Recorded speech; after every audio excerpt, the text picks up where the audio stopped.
So time for the client, time for actual code in the client. Yes, Are we going to learn what those files are now? We are in a moment, but let's start being good citizens and opening a pull request. Yes. But this one is different because we are not actually ready with this. It's a work in progress. Yeah. So we have some boilerplate. We have added React to the project, but there's still a lot to do. So we are going to open this pull request and maybe put a label on it saying that it's a work in progress. Is there some label that says work in progress? So yeah, you can add labels, right? I can add the label. So a new label called work WIP. in progress. Be more explicit. And I'll create a label. And now let's come back to where we were. So we can label this as work in progress. Yes.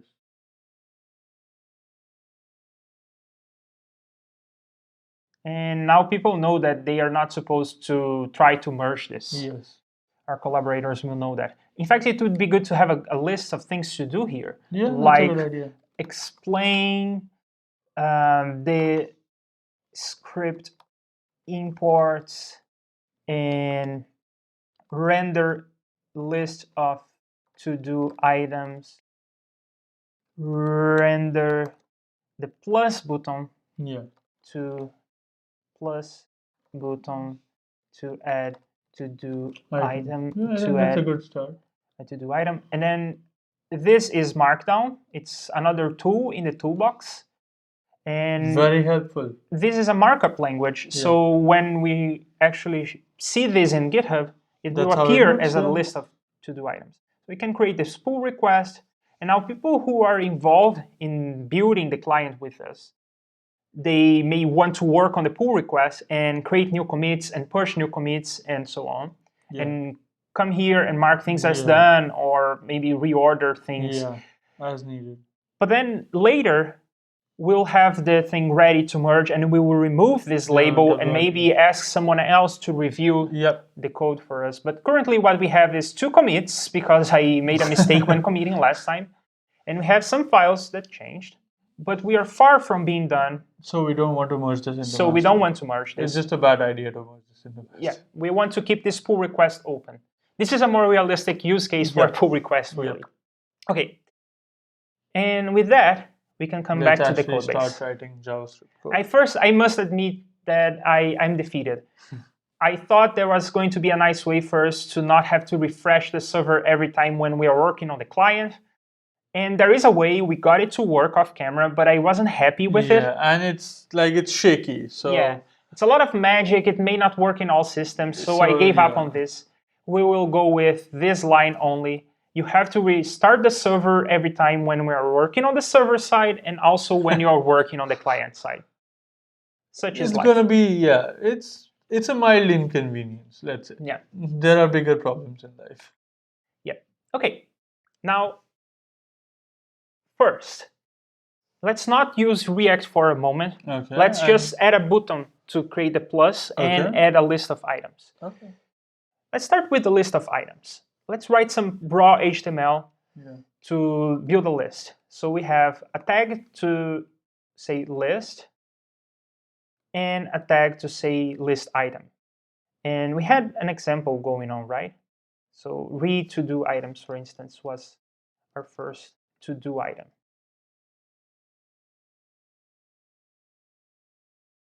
And similarly, we have some other to-do items. Okay.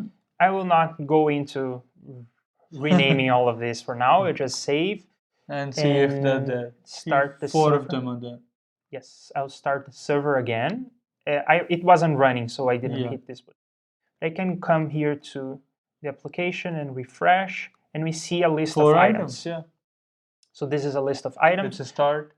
I also want this to be... Oh, no, I also want a button, right? A plus button, yes. Yes, a plus button. So I also want a button. There is a tag for buttons. And in the button, I want to see a plus sign. Yeah. So coming back to the browser and refreshing won't do it. I'll have to restart the server. Every time. That's going to be our thing. And a plus button. That's fine. That's raw HTML. But remember, we don't want to write it this way because these are coming from the server. Yeah, this is hard-coded right now. Yeah. So let's use React to do this. And I also need to learn React as we are doing this. But it turns out that in the homepage for React, there are some examples on how to use React. There is one example in particular that is particularly intriguing. I like this example very much. It's called an application. And the application is a to-do application. Curious. What needs to be done? Hello, Yash. Add item. And then it appears as a list. And another thing also appears as a list. It seems like this is similar to what we want. It's not exactly the same. It's very, very close.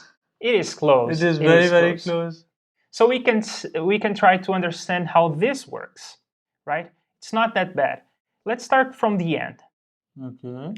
What we are using here is something called React DOM. Yeah. Because React is this library that is made to, well, it's one of the tenets really, that you can use as much or as little of it as you want.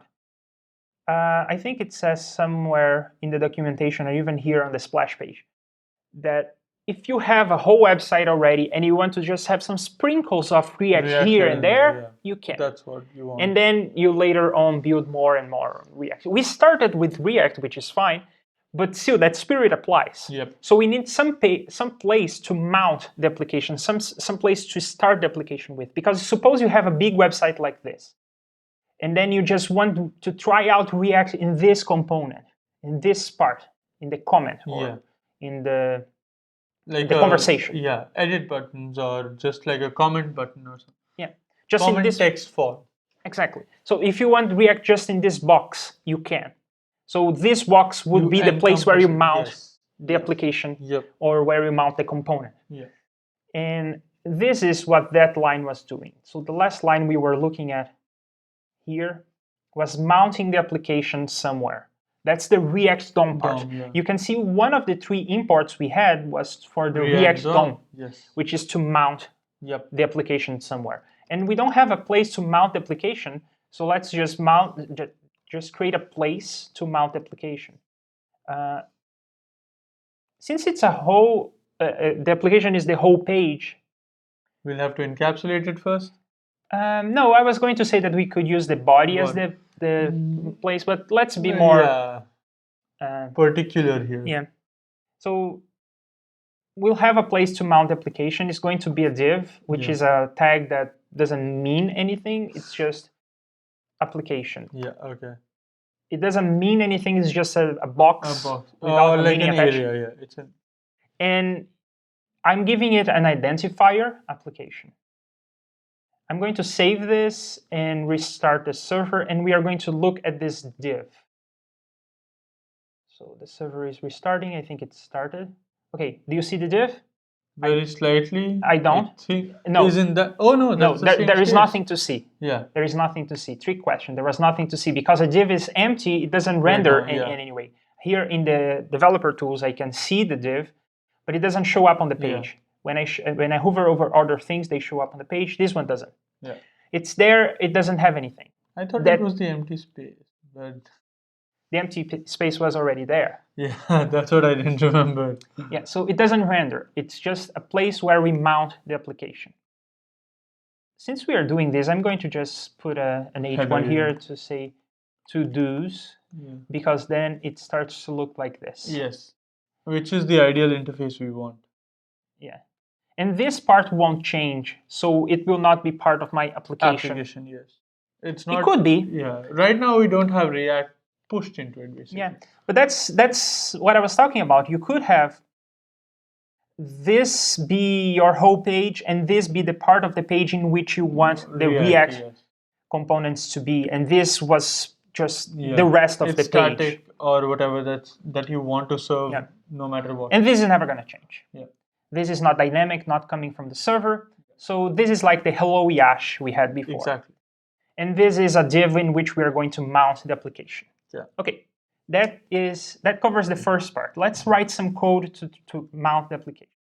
So we have some script tag, and I have to write something here that I don't remember exactly what it is. So I'll have to come back to the documentation for React docs.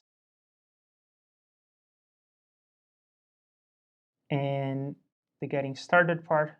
Actually, in particular, I want the thing we had in the toolbox. That's it. The simplest method. That's the part that the part of the documentation that I care about, because I need to write something specific. That's the line I was looking for. That's the kind of script tag that we are writing here. If you don't write anything, then by default the type of the script is text JavaScript. Okay. And you're writing JavaScript. And you're writing JavaScript. That's by default. You're writing JavaScript. So you don't have to say it. But in this case, we are not exactly writing JavaScript. Yeah. We are writing a specific flavor of JavaScript that is good for React. Okay, I will show you the difference. When I write something like class TODOOSE, this class is JavaScript. This is JavaScript. Yeah. Plain JavaScript. But then I want to define a method in this class which I want to call render. Okay? Yeah. Calling this method render. Also JavaScript. Yes. And I can say return the number 5, let's say. Yeah, okay. All JavaScript. Yeah. Thus far, all JavaScript. But here, I can, in this extension, in this flavor of JavaScript, I can write HTML in the JavaScript. Okay. So I can write JavaScript. Yes, that's what we will do. We can write JavaScript in HTML. Okay. And then HTML in JavaScript. And then JavaScript. HTML. Yes, inception. That's what I was going to say. So here we can write it like this. Okay. This is JavaScript. So this is HTML, yes, and that contains JavaScript, that contains HTML. Again. This flavor of JavaScript is called JSX. JSX, which is part of the toolbox. We are using React, and you could use React without JSX. Yeah. It's just a lot more convenient to use it. Easy. So we are using JSX, and that is the second or the third tag we imported. Yeah. The third tag. Babel is a compiler for JSX. It takes the JSX code and compiles it to raw plain JavaScript that the browser knows how to run. Because the browser only knows how to run JavaScript. It doesn't recognize this. Yes, it's static code. So the browser doesn't actually know what's happening. It has to render it after. Yeah, well, the browser doesn't even know how to read this kind of code. It's not valid JavaScript. You can't parse it. It can't parse it. Yep. It doesn't make sense of this part of the code. But Babel is compiling that into JavaScript that the browser knows how to handle. So I can show you real quick what that would look like. Coming back to our example here, we have here some HTML in JavaScript. Yes. So if I turn off JSX, we can see the same example without JSX. And we would have to write code that looks like this. It's okay. So you have to create an element every time you're doing that. Yes. It's okay, it's just, but the problem, I'd rather not do it. The real problem is that I couldn't do the thing I just did, which was to copy and paste code like that. Really? Yeah, because here I had the number 5 before, okay? Yeah. And I had the application here. Yes. Right? And I could just take the static HTML, copy into this, and it becomes valid JSX. Yes, it doesn't the other way around. So you have to have an element that you define which will have this HTML tag, and then the element is passed into the React DOM render. Oh my God, that's long. I would have to say React create element. So instead of doing it like this, I would say React create element UL. Inside it, I would have to say React create element blah, blah, blah. It would be a lot of code. It's better to just have it like this.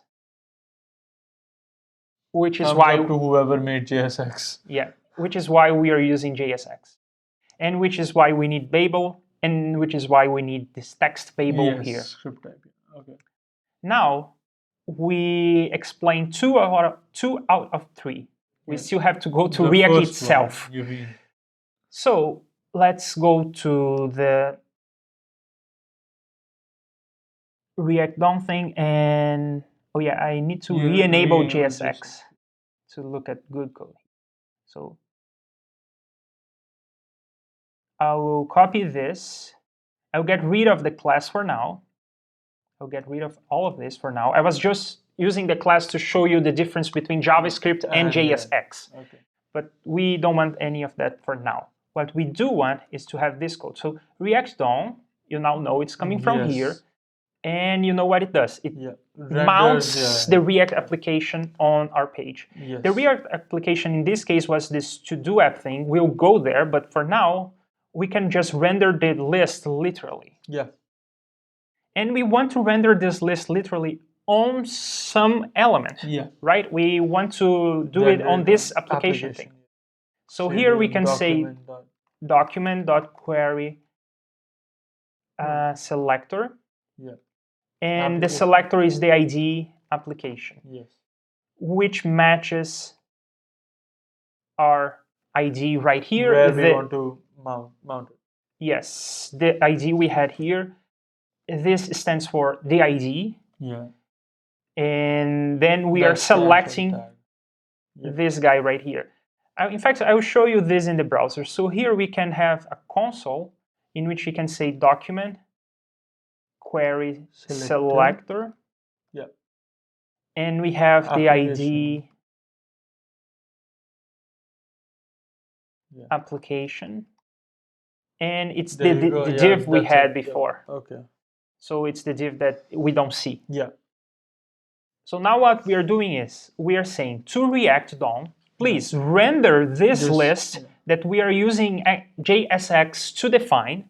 Render this list on top of this div. And we got rid of the list that appeared here. Okay. Okay.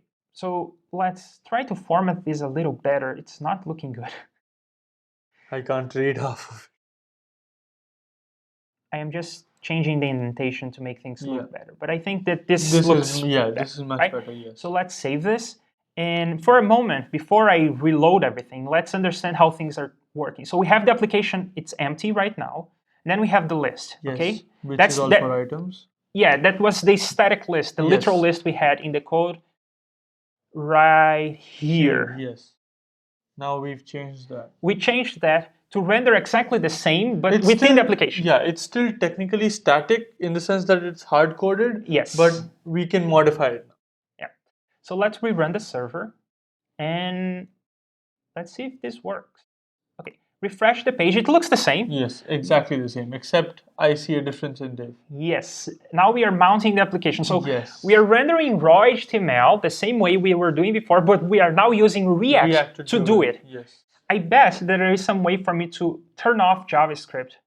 Disable JavaScript. Allow JavaScript. Yes, that's it. JavaScript console. No, that's not it. They used to have a thing. Let's see, maybe. Oh, Safari had a thing. I have no idea about Chrome. Sorry, my bad. Okay, so for a moment, we will go to another browser that is not in the toolbox and see if we can do this. So in develop, we can disable JavaScript. If we disable JavaScript, the list is gone, okay? So we are now using JavaScript and React and JSX and React DOM, all the things we are using to build this view now. So if you disable JavaScript, you'll no longer see the application. Great. Okay. How are we using this line though? We saw this line that was React DOM to mount the application. Babel was compiling. What is this line? This line is hidden. Remember from the documentation from React, if I turn it off, you can see that the JSX element everywhere. The JSX thing was compiling into this. This is what the browser is really executing. This is what the browser is really running. And this is using React. So this line, for now, it's hidden. we will use this line later, explicitly later on, but for now it's hidden. But now you can see the whole application here. Also, probably this line should be inside the application, I think. And I don't really mind having, now it should be inside. Yeah, because this will have behavior that belongs to the application, right? So this should be part of the application. And now notice what happened. This is interesting, right? We had code that read like this. I'm going to copy and paste things again here. We had code that read like this, and it was fine. I cut and paste the code here, and now IntelliJ is going crazy. And that's because this is not valid JSX syntax. You cannot have two tags right next to one another like this. We need some tag to wrap everything. And this tag, we can just have it be a div which has no semantic, no meaning here, but it just wraps the whole application. And this div is now going to be mounted within this div. So if we refresh the application now, we are going to see two divs, one within the other. And just because we are having the whole thing be in the application, I'll put the header here as well, if you don't mind me. Because then I think this looks really nice. Because now we can so let's do this in 2 steps. Let's refresh the application and see that now we have the div with the application ID, within which we will find the div and the rest of the application. Let's go to the browser, refresh, and we can see a div, another div, the application. And there it is, So now I think we can go with my original idea, maybe, and just use the body as the mount point. As the tag, and remove that entirely. And I think this will work just fine. Okay, and now we only see one div. And I think this may be cleaner. Technically, if you're putting everything inside, then you don't want another div.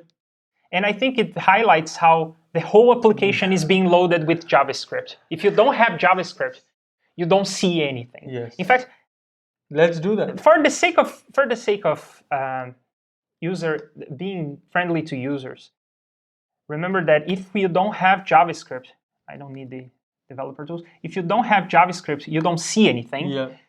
Now it's a fun website. It's a fun website, isn't it? So let's use a no script tag to tell the user you need JavaScript to use to this do anything application. here. Okay, so no script is an HTML tag that it only renders the contents if JavaScript is disabled. So let's restart the server, and you can see Safari, reload the page. You need JavaScript to use this application. But if you go to Chrome, which has JavaScript enabled, you will still get everything. And you don't see that message. So now I think it's a good place to stop. We know how to render things in React. Next step is to get the data from the server to render these to-do items. So let's push. I will commit and push. Stop the server. Go to Git. Go to Git. And start to use React. We have all the files. Yes. Commit and push. And I see you on the next one.